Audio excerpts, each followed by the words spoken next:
Thanks for inviting us in on this Friday night. It's 5 o'clock and we're heading into this big weekend, but the special session is far from over. Indiana lawmakers are going to be back at the State House tomorrow on a Saturday after ending earlier today. We've got team coverage for you tonight at 5. Bob Siegel's been covering the House for us, but we want to begin with Sierra Putman, who's been covering the Senate. Sierra?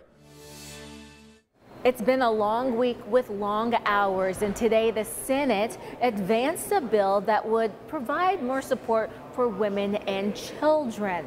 It's now going to the House for consideration. It's a bill that Democrats say is a direct response to this proposed abortion ban. Democrats argued the funding in this bill is not enough to help the additional children that may be born if there's an abortion ban. However, all but one senator voted in favor of it. Sending $45 million to the budget agency does not get the money to the people. It puts it in a fund that allows the budget agency to determine who gets it and where it goes. That's irresponsible, it's not fiscally responsible, and I will not support this legislation. The proposal would create the Hoosier Families First Fund and allocate $45 million to help women and children. It was unveiled in tandem with the proposed abortion ban that senators will take up tomorrow. They'll get here early to start discussing a bill Democrats want to kill, and Republicans are still debating behind closed doors. The full Senate is scheduled to meet at 11 tomorrow.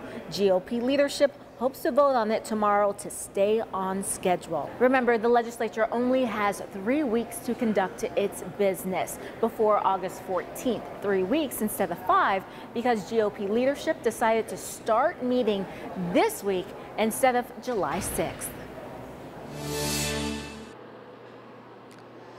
I'm Bob Siegel, live at the Indiana State House, where this afternoon the House met to deal with the state's $6 billion surplus. That surplus is the reason that the governor called this special session for lawmakers to return some of that money to Hoosiers. That's exactly what happened today in the House. The House approved this measure. Representatives voted overwhelmingly 93-2 to send $225 refunds to nearly every adult in the state. Both taxpayers and residents who do not file tax returns would be eligible.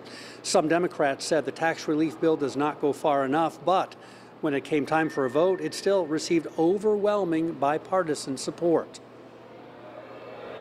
Something is better than nothing. At least we're doing something, and so that's good. But I think probably the politest way that I could describe this bill is modest. And I'll even catch up to the word modest for a second and say I'm kind of okay with that. I support the bill because at the end of the day, this is our taxpayers' money. Now, the House vote today is an important step in getting these tax relief checks, but getting a $225 check in your mailbox, it is far from a done deal, and here is why. When the bill goes across the hall to the Senate next week, Republican leaders there have already indicated they do not want the $225 tax credits. The relief they want is to temporarily suspend the taxes you pay on many of your utilities and a cap on the state's gasoline tax. So again, this is far from done, and how the House and the Senate kind of reconcile their differences, that is not at all clear. Now, the bill that passed in the House today, it also sets aside millions of dollars in surplus dollars in anticipation of state lawmakers passing an abortion ban.